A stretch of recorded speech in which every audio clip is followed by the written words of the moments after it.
Hello everybody and welcome to Library of a Silversaint, where we talk all things books. I hope you're all doing really well. I probably look a little bit like I've been dragged through a hedge backwards.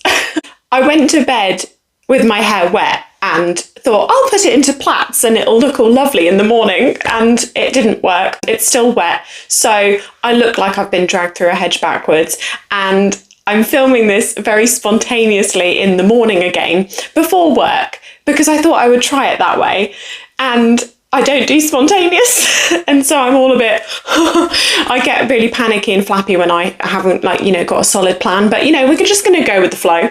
But anyway, welcome to the video. I hope you're okay today. I hope you're doing well.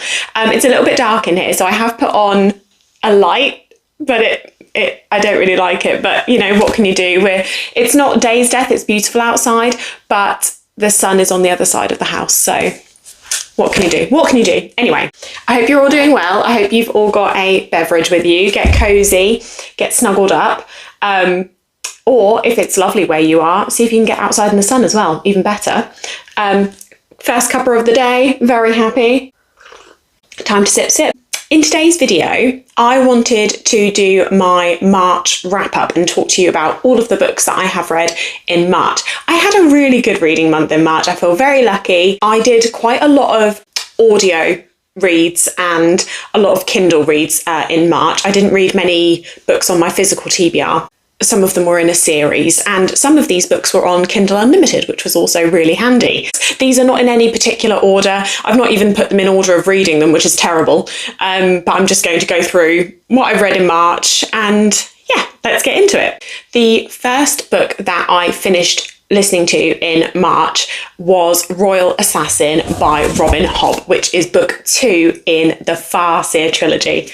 Now, I can't really go into too much detail about this because obviously it's a sequel, and so I don't want to give any spoilers, but as you may know from if you've watched my previous videos or if you've read it or heard about this series, this is an incredible series. We follow Fitz Chivalry, who is a royal bastard. He's a young boy, and we kind of follow him throughout his childhood. He starts off really young in the first book, and I think now he's sort of like a teenager in this book, and we follow him as he navigates a sort of a very political world that he doesn't quite fit into very well. We are in the incredible world that Robin Hobb has created, which is the Six Duchies, and specifically in a place called Buckheap, which is like a royal court, a royal household, and Fitz is there, and he's sort of growing up, as I say, going through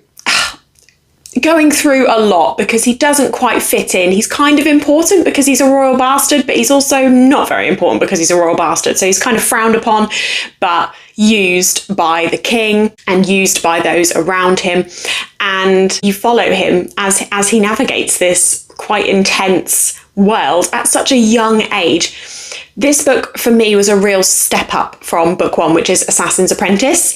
I enjoyed Assassin's Apprentice so much, but this, in terms of things that happen, in terms of plot, political machinations, all of that sort of thing, this book is a huge step up. I read half of it, and then I decided to go to the audiobook, and I found that the audiobook was incredibly immersive. The person that narrates it, I've forgotten his name, I'll see if I can remember and pop it on. He was incredible. I felt like I was being swept away. Robin's writing is so beautiful. You actually feel like you're there. Like I say, it kind of feels like you're snuggled up next to a fireplace with a blanket wrapped around you and a cup of hot chocolate. It's so cozy, but also really quite brutal. The emotions that Robin managed to hit in this were just the ending.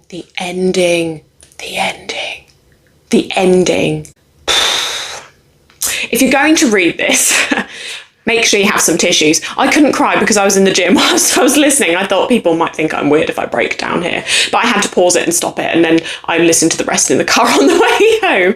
But this is incredible. This was absolutely incredible. Sorry, pause for a sip. I tell you what, the biscuit tea is so good. They've brought out a new one, which is like a caramelized biscuit tea, which I think is, like Lotus Biscoff. I think it might be like that. I might have to try that one. Anyway, going back This is essentially a character study. You've got a few other things that are happening, so you've got a lot going on in this. So you've got a threat of war, a lot of royal politics, not quite Game of Thrones, like they're not that, I don't know, actually, it's pretty brutal. Yeah, you've got a lot of politics going on between all of the different members of the royal sort of household, not necessarily royal members themselves, but people who work there, people who live there. Oh, there's a lot going on. You've got romance in here. Oh my God, the romance. Frustrating. The romance is frustrating. I found it so frustrating. I was angry at Fitz for the majority of this book. Anyway, won't go into too much detail. You've got found family, you've got animal companions. I love an animal companion, as you know. I've got my animal companion laying on the carpet right next to me. He's fast asleep. He's a useless animal companion. As I say, so much politics. And then, politics. You've got so much politics. And then you've got lore and magic as well. The magic it's important. It's hugely important to the story, but it's not overly complicated. It's quite simple magic in this, but it is imperative to the story and fits as a character and how he is treated and how he is able to grow and develop. It's so interesting. I love this. I've got to move on to the final book, which is Assassin's Quest, which I'm hoping to listen to in April. So yeah, there's book number 1, Royal Assassin by Robin Hobb. The second book that I finished in March was Mistborn, The Final Empire by Brandon Sanderson. Now, I'm really scared about this one, so I'm not going to say too much. I'm a bit nervous about this one. Okay, so this was my first Brandon Sanderson book. I listened to the audiobook. Yeah. It started off well. I was having a good time. So the story is set in a sort of dystopian-esque world. In this world, there's a terrifying mist that the population, people generally are too afraid to enter. They are very wary of it, very nervous of it. You've got a lot of the nobility in this world are what is known as mistings. They have the ability to burn allomantic metals. I think they're also called allomancers, but they can burn metals, and from that they can gain special sort of skills and abilities. You also get a few people who are known as Mistborn, which are people that are able to burn multiple types of metal and then reap multiple sort of skills and abilities from that. You also have a peasant group, which is known as the Scar, and they are kind of completely frowned upon. But in this book there is a revolt which is led by two main characters. So you've got a half noble, you've got a Scar Mistborn as well. I thought the world building was incredible. Brandon was really able to set the scene, you know, it was incredible, and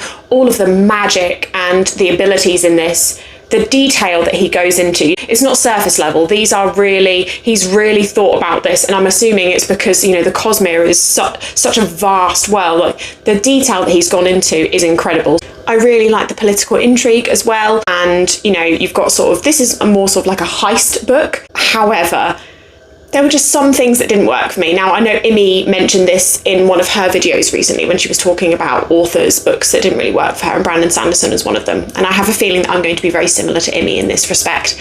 There were a few things that didn't work for me. I'm not going to lie. The writing interwoven with the characters just didn't really... Oh, people are going to hate me! It didn't really work for me. I didn't feel anything for the characters. I didn't feel really anything for either of them. So you've got Kelsier is one character and Vin is the other character. They're the sort of two main characters. And I felt like I didn't know them. I felt like I didn't know their past. And maybe as you continue on, maybe you get to learn more. But I didn't really feel like I knew them at all. I didn't really find them particularly likeable. At the beginning I did. I quite liked Kelsier, and Vin I found quite badass, but as the book went on, I just found like there was no emotional connection for me. I didn't feel, I wasn't interested in what happened to them, really. I felt like the stakes were really low, and I'm sure people say, no, as it goes on, they get higher and higher. But for me, I think I'm probably comparing it to books like Empire of the Vampire, or The Faithful and the Fallen, or The Bound and the Broken, or even like Blood Over Brighthaven by M.L. Wong, where I felt such connection to the characters and such love for the characters.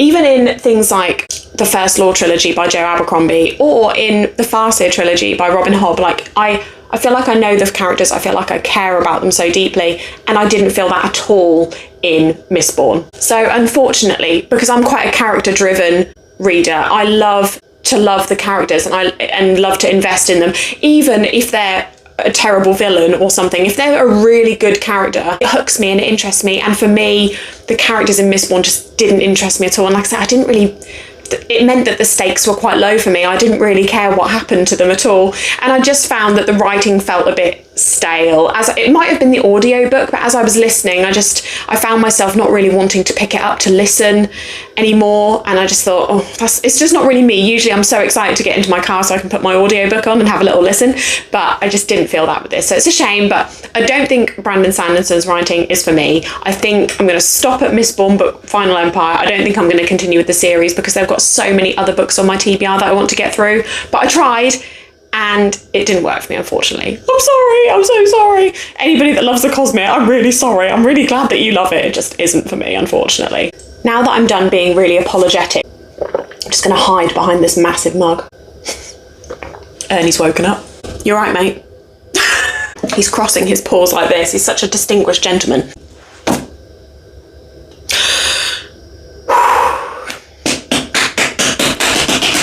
Sorry. Okay, I'm going to keep this brief. I read The Blade Itself by Joe Abercrombie, my first Joe Abercrombie read, known as like the King of Grimdark, and that he is. This is The Blade Itself, the first book in the First Law trilogy. I'm currently, where I am now, I've just finished the sequel, which is Before They Are Hanged, but I finished it technically in April, so that'll be in my April wrap-up. I've just started The Last Argument of Kings, the final book. It only gets better. I've spoken briefly about this before. It still stands. I have no idea what's happening. I have no idea what's going on, but this man can write characters. My goodness. Logan Ninefingers, Glockter, Jezzel. I mean, I'm not warm on Jezzel yet, but Baez, what is going on? Pharaoh, Dogman, Three Trees. There's all these characters and I just feel for them, even though they're quite vile. They're quite horrible, but I just love them so much. I physically read this book and then I started listening to the audiobook for Before They Are Hanged because I heard that Stephen Pacey's narration is incredible, and I can attest to that. It is beautiful. His narration is fantastic. The voices he does for all of the characters is just, it's amazing. It's so good. I would highly recommend the audiobook if you're thinking about listening to these, but they are currently also still on Kindle Unlimited, I think. But I think this is going to become one of my favourite trilogies of all time, my favourite series of all time, my favourite author of all time, one of them. This, as I say, can I give you a summary? No, I absolutely cannot. I have no idea. You are looking at all of these different characters from their POVs. They're all in different places, and I know that all of their stories are going to come together at some point in some big epic conclusion, but I've got no idea what it is. Joe Abercrombie kind of makes you sing for your supper. You've got to put the effort in of reading. You can't just, I haven't got a clue. I've not got a clue what's happening. But I love that because I'm still so invested, but I've got no idea where it's going. And that's really strange because normally you kind of have a bit of an inkling as to where it's going to go. I've got no idea. I've got absolutely no clue. But yet I'm obsessed. These characters are vile, but they're brilliant. I just can't. Inquisitor Glockter is now one of my favourite characters of all time. The narration for his voice, his POV, is incredible. I can't tell you how good he is. He is a man who's previously been a champion swordsman, a soldier, a very well-loved soldier, a successful soldier, and then he was tortured, and now he's a cripple who tortures other people. He's so clever, he's so intelligent. His inner monologue is insane. He's so dark, he's so witty, he's so dry, he's so sarcastic, he's hilarious. But he's not a nice character necessarily, but I really feel for him and what he's going through. And he doesn't really have a choice. He kind of does everything that he does out of necessity. I digress. I'm not making any sense, and I won't be able to make any sense. I don't even know if I'll be able to make sense after I finish the final book. All I can say is this series, 5-star series, hands down. I just can't.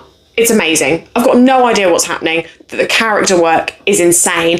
The battle scenes when they're taking place, insane. It's grim, it's dark, it's grimdark, but there's a weird coziness that comes with it, and I just love it. Like, I'm learning about someone having their spleen ripped out, or, their innards gutted from them by Glocta because he's interrogating them for information.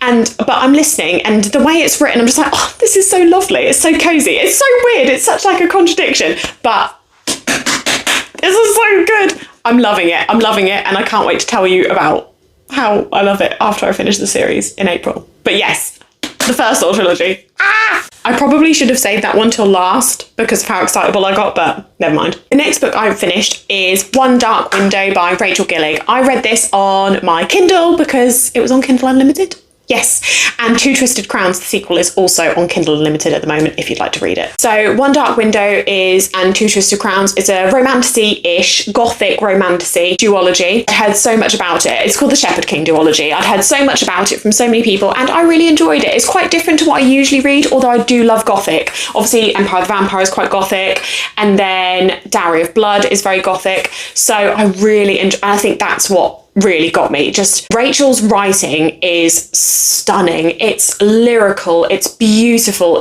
her prose is stunning, and you've got all of these little rhymes and little, almost, it kind of felt like reading a Grimm's fairy tale, but a darker version. It was really good. The writing, as I said, was so beautiful. It was so atmospheric. I felt like I was in a corset and a dress, hood, like a cape and a hood, walking through a forest, barefoot, feet over sort of like damp, cool moss, touching trees.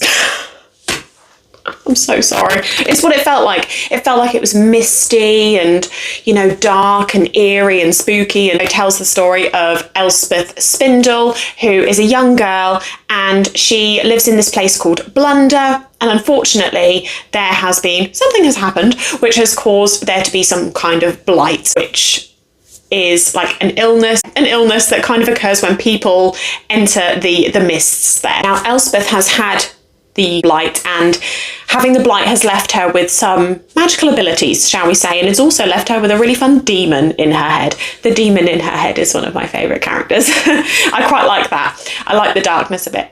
But because of her abilities, and generally people with these who have, had the blight, they're kind of shunned away in society. So her family have kind of hidden her from society, kept it secret. The rest of the magic is based around something called Providence cards. So there is this set of cards that has been created. They hold magic, and people who possess each card have special abilities linked to that card. And the general premise is that when all of the cards are reunited and the deck is sort of, reunited and brought back together, that the blight can be ended. So that's kind of the gist of it. I don't want to give any spoilers away, but there's some romance in there, as I said, and it's beautiful. This was pure escapism for me, and the only problem I would say for me is that I felt like I read it at the wrong time of year. I did it to myself. I read it in spring, and I feel like this, because of the sort of atmospheric nature of it, the sort of dark, the mist, I think this probably would be better enjoyed in autumn, winter. That I just did it to myself. I don't know why I read it in spring. My friends were talking about it so much, I thought, I'll go for it now, and then I've kind of ruined it for myself. But I still thoroughly enjoyed it, and I'm excited to get to the sequel, Two Twisted Crowns, really soon, hopefully in April, and see how it finishes. But yeah, I'm excited. My next read of March was Child of the Night Guild by Andy Pelequin. This is book 1 in the Queen of Thieves trilogy. Now, this story is about a young girl called Viola who kind of has everything, time for a sip. I can feel my voice going. She kind of has everything robbed from her at a very young age, and she loses her mother, and her father sells her into this night guild where essentially she is trained not to be an assassin. I mentioned that in one of my previous books. She's not trained to be an assassin. She's trained to be a thief, an expert thief who sort of works from the top of buildings. So she's sort of thrown into this night guild, thrown into her training, and becomes sort of an apprentice to learn to become a thief. And she's got, other apprentices, other trainees with her. So it's very action-packed, it's very dark. Now, initially, I really enjoyed the sort of pacing. It's very action-packed, there's lots happening. The only problem was, kind of fell a little bit flat for me at a certain point because there was so much of the story that you were following her through her training, which was fine. But then it all of a sudden went really quickly from training to her having a task. But this task was built up to be this huge thing, like this impossible task that no one has ever been able to pull off before. And she pulled it off like that.